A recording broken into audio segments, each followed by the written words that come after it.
Labas vakaras. Šiandien Delfi interviu kalbame su Šaulių sąjungos vadu Linu Idzeliu. Labas vakaras, ponė Idzelė. Labas vakaras.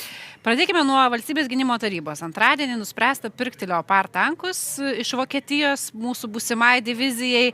Ir taip pat prezidento patarėjas nacionaliniam saugumui Kęstutis Budrys pasakė, kad grėsmių vertinimas nėra kažkaip pasikeitęs ir aš galiu netgi tiksliai pacituoti, kad artimiausiu metu karinės grėsmės Lietuvai nekyla, bet vertinami įvairūs scenarijai.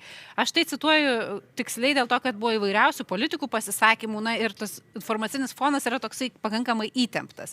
Tai iš esmės valstybės pareigūnai sako, kad kažkaip pernelik niekas yra nepasikeitę. Kaip jūs vertinate situaciją, na, grėsmių situaciją Lietuvai ir saugumo situaciją bendrai? Na, tai jeigu saugumo departamentas ir antras operatyvinių tarnybų departamentas pateikia tokias išvadas, kurie prieina prie tikrai slaptos informacijos, tai reikia tikėti visų tuo, bet reikia nepamiršti, kad ta situacija pradėjo skaluotis 2014 metais, ne prieš porą metų. Ir ta informacinė erdvė visą kaito. Ir jau 17 metais, kai buvo Zapado pratybos, tai mes irgi taip galbūt padarėme klaidą, šiek tiek užsikėlėme komunikacinę retoriką, kad turėjo kažkas tai įvykti. Nu, bent minimum kažkokia tai hibridinė provokacija. Nieko neįvyko, pat labai keistai atrodai. Jeigu sakai, kad kažkas tai gali nutikti 1, 2, 3, 5 kartą, pat žmonės pradeda nebetikėti. Tai šiuo metu Rusijos kariuomenė yra, bent jau sausumos pajėgos, yra pilnai įsiklampinusios į karą Ukrainoje ir matosi, kad tenais ilgai jie tenais bus, nesiruošia kažkokiu tai planų keisti. Ir ukrainiečiai gal jiems neleidžia jų keisti. Jo, tai ir ukrainiečiai gerai kovoja, iš tikrųjų, jie labai rusai nepasvertai įlindo į Ukrainą, turbūt ant žemėlapio ar ant gaublio ten taip atrodė tokia šalis, bet ten yra 1000 kilometrų ir ten netaip, jiems nepavyks. Paprasčiausiai techniškai nepavyks. Tai va dabar prasidės ginklavimosi varžybos, be abejo Rusija padedama, Šiaurės Korėjos, Kinijos, Irano, nes vis tiek yra komponentai. Jeigu nori kažką pasigaminti, reikia turėti žaliavų, kaip bebūtų, reikia staklyną turėti, nes jeigu iš vakarų gaudavai, iš kokių tenais tiekėjų, dabar turi kažko tai kitų pakeisti, ten galbūt skylutė liks, ten turėsi epoxidiniais klijais užtepti, bet vis tiek, kaip ten bebūtų, vis tiek gaminasi. Tada vakarų pasaulis, aišku, irgi pradėjo ginkluotis. Ir suprantame, kad einame dabar ilgalaikę konfrontaciją ir ta situacija vis tiek aštrės. Nes jeigu šaltojo karo metu vis tiek buvo kažkokie tai politiniai susitikimai, buvo kažkoks karinis bendradarbiavimas, ten pratybų stebėjimas, buvo informacinė erdvė, čia galėjom vieni kitų televiziją žiūrėti. Bet irgi įtampos buvo labai didelės. Tai taip, įtampos buvo, bet dabar nusikirsta visur yra. Ekonomikai nusikirsta, infrastruktūrai nusikirsta, informacinė erdvė, kanalai uždaromi, jokių glubiažurų, jokių knygų, jokių politinių debatų, jokio karinio bendradarbiavimo pilnai. Tai iš esmės tai yra kitokio tipo šaltasis karas. Aš galvoju, kad yra žymiai aštresnis šaltasis karas, realesnis. Nes ta šaltasis karas buvo, nes iki antro pasaulinio karo Europoje karų buvo iš tikrųjų daug. Ir europiečiai buvo vieni kitus linkę labai, žodžiu, pažudyti, jeigu taip grubiai sakant. O po antro pasaulinio karo atsirado branduolinis ginklas. Tai Sovietų sąjunga nebijojo tikrai niekada Europos, nei vienos šalies, nes yra vis atkovoję istoriškai su prancūzais, su vokiečiais kariavę, su anglais kariavę, su turkais kariavę, per Napoleonmetį ten iki Italijos buvo nuėję, su visais su mumis ir taip toliau. Bijojo be abejonės Jungtinių valstybių, kad išprotėjęs kaubojus gali irgi paspausti raudoną mygtuką ir tada atskris atgal raketa. Tai vat buvo tokios taisyklės, kol nesubyrėjo Tarybų sąjunga. Po to viskas keitėsi. Ir ta istorijos pabaiga, kur mes čia buvom dabar įtikėję, kad jau čia viskas tų karų daugiau nebebus, 14 metais, nes netikėjo niekas, kai buvo Čečėnijos karas, buvo, kai Rusija įsiveržė į Sakartvelą, nieko, aš tuo metu NATO atsimenu, tarnavau nieko. Ir jeigu ne ambasadoris Linkevičius, kuris tuo metu buvo dekanas Šiaurės Atlanto tarybos ir sušaukė neeilinį posėdį, tai nieko nebūtų, visiškai jokios reakcijos. Tada 14 metai, vėlgi skambutis, 22 metai skambutis ir skambučių, kiek dar tų gali būti tų skambučių. Tai va, einame ilgalaikę konfrontaciją ir kai gyveni šalia ugnikalnio, kuris vis taip kartais nukartas pjaudosi akmenimis, tai visada reikia suprasti, kur gyveni. Tai taip, kaip tas supratimas, atrodo, kad supratimo Lietuvai tikrai netrūksta vien pagal tai, kaip remiame Ukrainą ir bendrai kokia yra, pakankamai intensyvi komunikacija apie tai ir mūsų politikai labai dažnai kalba ir nuolat besikartojantis ir raginimai yra ir įspėjimai, kad iš tikrųjų, kaip jūs sakot, gyvename šalia ugnikalnio, bet o ką mes patys darome, ar pakankamai darome, kad būtumėm saugus ir galėtumėm apsiginti?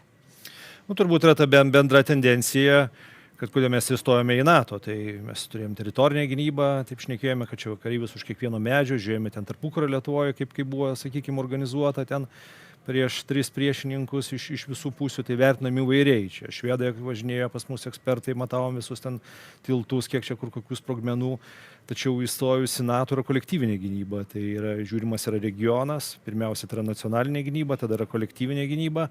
Ir reikia pasikliauti, kad esi ne vienas, nes ne priešuose yra bėda, o kad būna draugų neturi. Tai tiek, aš manau, draugų mes nesame istoriškai niekada turėję. Ir tiek saugumo, būnant NATO nariais, ES nariais, niekada nesam turėję ir taip gerai niekada istoriškai nesame gyvenę. Tai va čia yra labai tokie pabrėžtini. Ir turbūt visi tebe norime taip gyventi iš tikrųjų. Tai ką turime padaryti, kad tas gyvenimas mūsų toks tęstųsi? Geras gyvenimas, kaip ant Levis džinsų parašyta, yra čia skirta visą tai vakarų pasauliui. Tai mes ir norime ten toliau būti. Taip, norime ne kažkur tai Sibirė būti, bet norime kuo geriau gyventi. Tai ką tada mums reikia padaryti? Dar kokius namų darbus, tiesą sakant? Kaip jūs sakote, atėjo didesnis šaltasis karas negu buvo. Šis laikmetis turbūt jam bus sukurtas naujas pavadinimas kažkoks, jis dar nėra sukurtas. Tai kaip tomis sąlygomis mes galime gyventi ir užsitikrinti, kad mūsų gyvenimas neblogės ir bus tas vakarų pasaulis?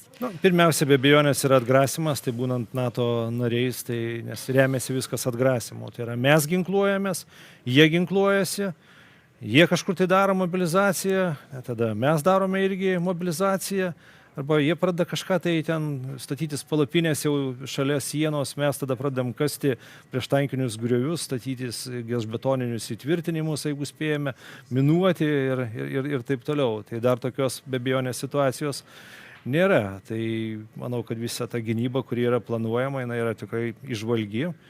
Ir turime ir šauktinių kariuomenę, turime ir profesionalus, turime savanorius, šauktinių, Šaulių sąjungą, kurią aš irgi atstovauju, karininkų rengimo pakankamai gerą sistemą. Ir aš manau, kad yra tų būdų pasiruošti, jeigu nori jau ginti tėvynę, tai apstu. Iš tiesų, politikai ir prezidentas kalba, pavyzdžiui, apie visuotinio šaukimo idėją ir politikai, dauguma politikų, tiesą sakant, turbūt nepaisant didžiulio susiskaldimo įvairiomis temomis Lietuvoje, politikai nacionalinio saugumo klausimais randa sutarimų, bent jau nesusipriešina taip siaubingai kaip kitomis temomis ir dėl visuotinio šaukimo tarsi irgi bent jau nemaža dalis partijų visai pritartų. Ką jūs pats galvotumėte, ką čia dar galima, tarkim, ką manote apie visuotinį šaukimą, gynybos mokesčių įvedimą? Aš matote, viską skaičiuoju, kaip bebūtų, aš baigęs su karo mokslus, tai mane išmokė, reikia viską skaičiuoti. Reikia skaičiuoti. Aš skaičiuoju ką? Aš tai skaičiuoju resursus, tai yra pinigus konkrečiai, tada yra žmonės, laikas, nes ką reikia paskaičiuoti, gavai kažkiek tai pinigų. Tada turi pasistatyti kareivines, valgyklas, uniformas pasisiūti, techniką nusipirkti. Tai tu turi įvertinti lygiai taip pat, kaip mes vertiname, pavyzdžiui, medicininį pajėgumą. Jeigu kažkas tai nutiktų, tada vertini, kiek yra chirurginių lovų, kiek yra intensyvios terapijos ir taip toliau, kad tave galėtų išgelbėti. Tai čia yra lygiai tas pats. Turi įvertinti tą pajėgumą, kiek sutilps pas tave. O jeigu su tais pinigais tau ten telpa 4000, kaip pavyzdžiui, tu nepadarysi staiga ten 10 000, kad galėtum dabar pašaukti į tarnybą. Bet laikui bėgant, aišku, visuotinė tarnyba tai stipriai ilgalaikiai perspektyvai pakeistų visuomenę. Nes kas yra kariuomenė, arba, pavyzdžiui, Šaulių sąjunga, kaip mes žiūrime į visą tai, tai yra mokyklos sudedamoji dalis. Kaip ir Antano Maceinos tautiniam auklėjime yra parašyta. Tai kad yra darželis, yra šeima, yra mokykla, yra universitetas, yra bažnyčia, kariuomenė ir ten visur yra tas išlaikomas kompasas. Tai yra tam tikras tavo azimutas, kad tu judi ir tampi patriotu. Tai visi įsivaizduoja galbūt, kad ten yra kariuomenė ar ten kažkur tai Šaulių sąjungoje, kad vien tik tai yra lakstymas. Taip, super sudėtingas fizinis darbas. Super sudėtingas, tai yra visokių tų padalinių. Tai ir kaip tu ateini, pavyzdžiui, universitete, tau yra medžiagų atsparumas užsiėmimas. Pirmas, dabar 10 ryto, tai ten tau kariuomenėje bus topografija. Ne? Po pietų tau bus ryšiai. Ne? Ten bus kokia 16 valandą medicina, ten kitą dieną bus fizinis pasirengimas ir taip toliau. Tai yra grinai paskaitos tam, kad tu išmoktum kažką tai atlikti. Tai va čia yra mokyklos sudėdamoji dalis ir visos tos žinios yra labai reikalingos. Ir visuotinis šaukimas jūsų akimis irgi būtų, kaip ir sakėte, tokia integrali ugdymosi dalis kiekvienam. Taip. Ir jūs siūlytumėte ir merginas, ir vaikinus kviesti. Aš manau, kad nereikėtų daryti skirtumo, nes matote, mes esame jau senstanti ir mažėjanti visuomenė. Visa Europa be abejonės traukėsi ir reikia vėlgi viską skaičiuoti. Nes šaliai, pavyzdžiui, apsiginti reikia 3-5 procentų. Čia yra nuo Friedricho didžiojo laikų. Bendrojo vidaus produkto Senoji, turite. ne, čia yra žmonių. Taip. Bendrojo vidaus produkto tai įvairiai, čia yra daug tų teorijų. Tarkime, kariaujanti Lietuva, kai kūrėsi 18-20 metais, skiria apie 50 procentų biudžeto. Nuo 23 metų, kai buvo demobilizuota Lietuvos kariuomenė, iki 40 metų skiria 20-25 procentus. Ne, tai ir nesigynė. 15 tūkstančių atėjo 18-19 metų pradžioje kovoti savanoriškai, toliau reikėjo šaukti, buvo 53 tūkstančiai, prasisuko per karą apie 75 tūkstančius Lietuvos gyventojų ir visur reikia pasiskaičiuoti, kiek tu realiai gali su tais resursais tų žmonių paimti ir kiek pas tave turi kovinį geną. Nu tai paimkime, jeigu dabar mes turim 3 procentus arba 5, jeigu 3, tai jeigu turim dabar 2,8 gyventojų kažkur tai milijono, nu apie 100 tūkstančių. Tarpukario Lietuvoje buvo 132 tūkstančiai šautuvų arsenale.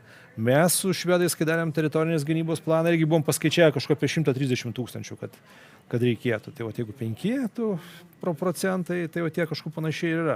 Dabar suvedu su paralelė su Ukraina, kariaujančia. Tai yra su visoms jėgos struktūrom kažkur yra 1,4 milijono. Dabar dar kalbos eina apie mobilizacijos dar 500 tūkstančių. Tai būtų grubiai sudėjus 2 milijonai. Gauna 5 procentus nuo 40 milijonų. Ne, ir daugiau nepatemsi. Nu, gali dar daugiau patemti. Tai, o Lietuva, tai kiek dabar turi Lietuva galinčių, kaip jūs sakote, potencialo dabar pasiruošusio? Jeigu sakot, Lietuvai reikėtų 120 tūkstančių? Nu, čia klausimas ne man, čia reikėtų kariuomenės tiksliai klausti skaičiuojat, komplektavimo sakot? tarnybos. Tai aš tojais skaičiais neoperuoju, bet yra per Lietuvos kariuomenę, tai yra nes, kur buvo šaukimas kokių 92 metų, turbūt buvo po to sustabdytas, tai reikia pasižiūrėti tiksliai, kiek yra rezervistų. Bet tai po to dabar, ar tu juos turėdamas, pavyzdžiui, 100 tūkstančių, tau bus geriau. Jeigu aprūpinti, pavyzdžiui, gali tik tai 10 tūkstančių. Tai turėtų įvertinti, nes tu negali taip pat žmogui duoti automatą 50 metų ir vieną dėtuvę šovinių sakyti, nu, dabar va čia, eik, kariauk. Aišku, jeigu jau šaliai nutinka bėda ir žmonės ateina kraštutiniam priemonėm, tai bus.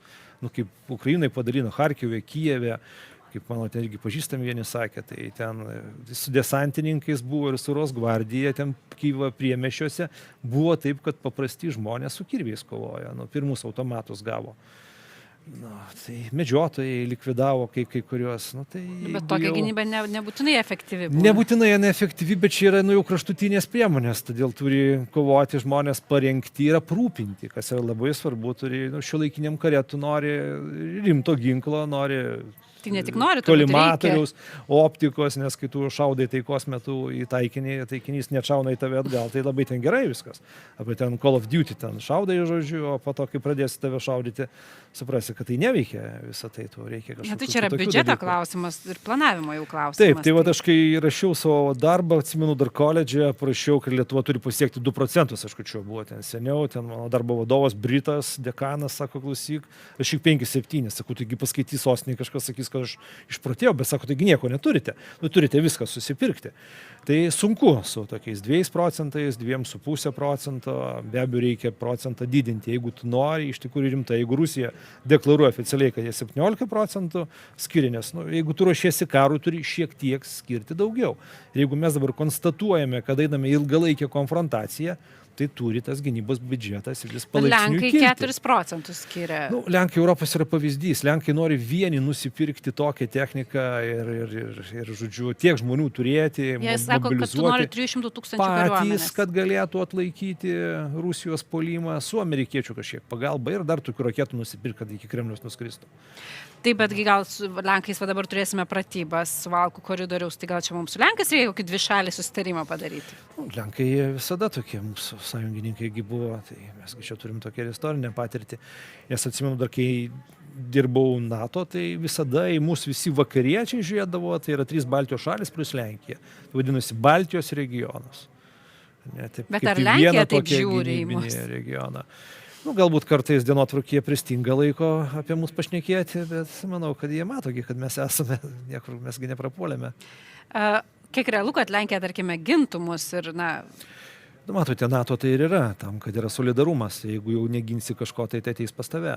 Nu, čia nėra pasirinkimo, kaip ir dabar ukrainiečiam, nėra pasirinkimo. Prantat, genocidas vyksta. Tu negali užleisti metro, nes dar šiandien niekas turbūt dar tokios problematikos nenumatė. Yra, kad iš tų visų teritorijų, kurios yra okupuotos, dalis žmonių yra iškeliama, kita dalis yra priverstinai mobilizuojama ir dabar yra ukrainiečiai paimti Rusijos kariuomenę.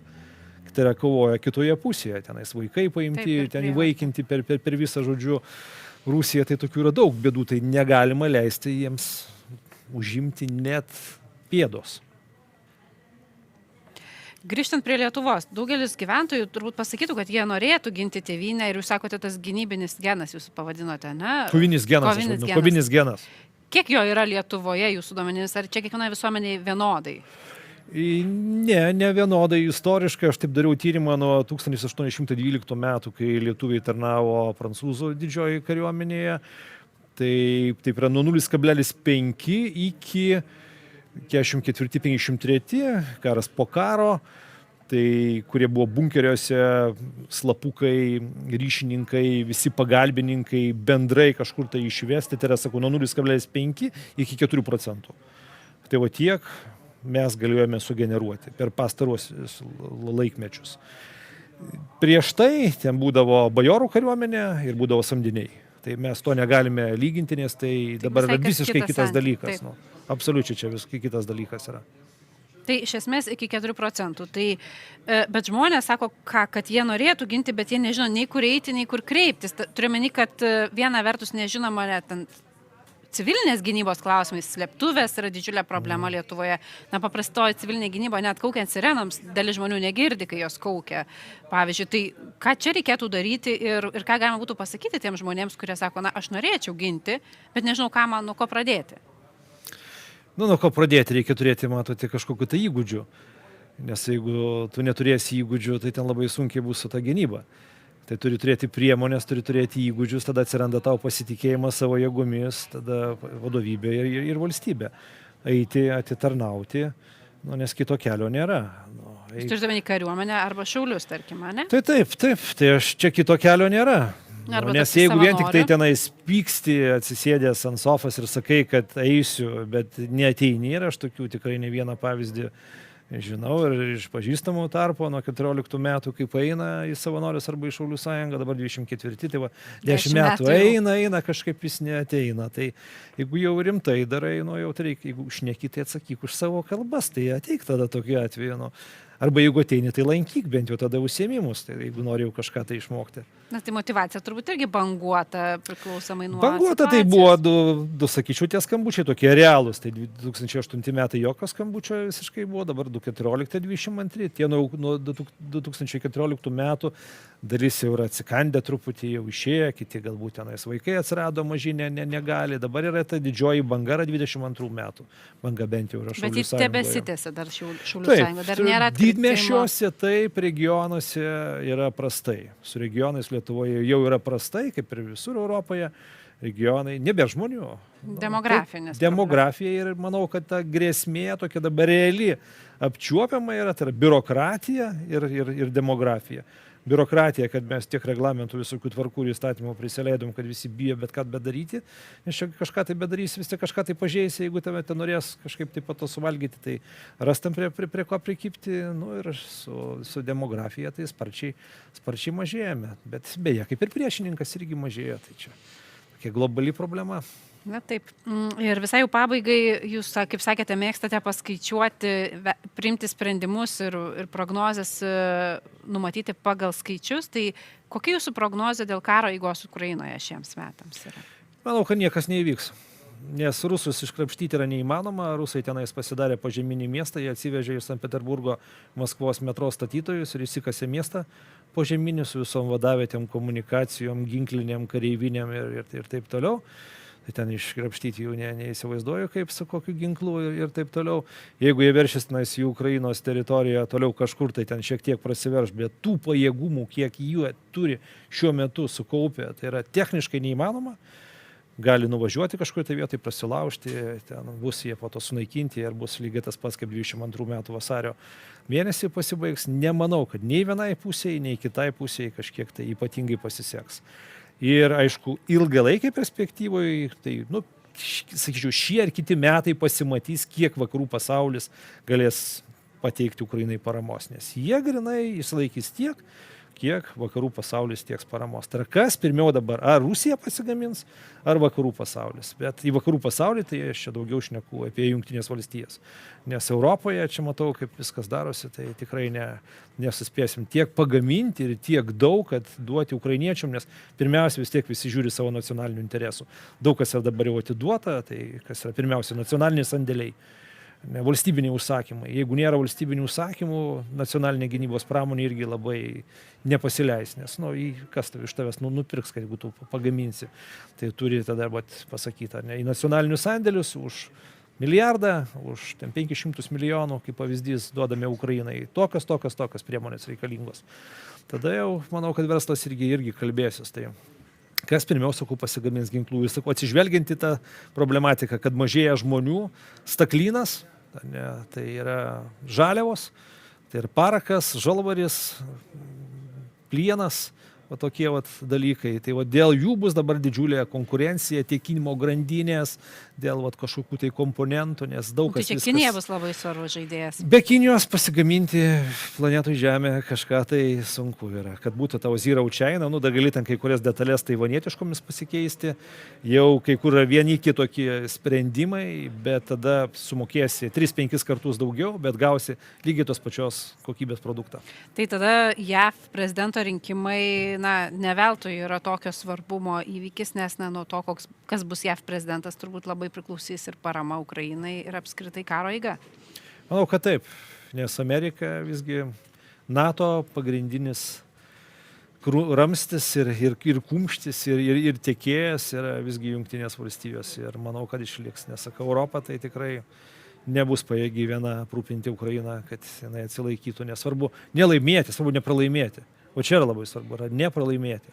Bet dėrybos irgi būtų tam tikras pralaimėjimas.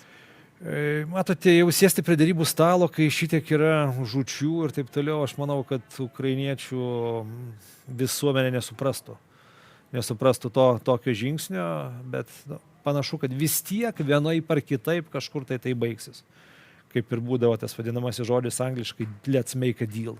Tai sako, visi karai baigėsi paliaubomis. Tai baigėsi kažkokiu tai susitarimu, tai vis tiek turės būti kažkoks tai, kažkada tai susitarimas. Negalim žinai tęstis, nes jau dabar 10 metų. Kiek dar galite vargšai ukrainiečiai laikytis, bet laikosi, nes, sakau, genocidas. Arba tu kovoji, arba tavo viskas yra. Pabaiga. Dėkoju Jums, kalbėjome su Šaulių sąjungos vadu Linu Idzeliu. Dėkoju žiūrovams, jeigu nespėjote pamatyti laidos, ją visuomet rasite naujienų portale Delfi. Viso geriausio.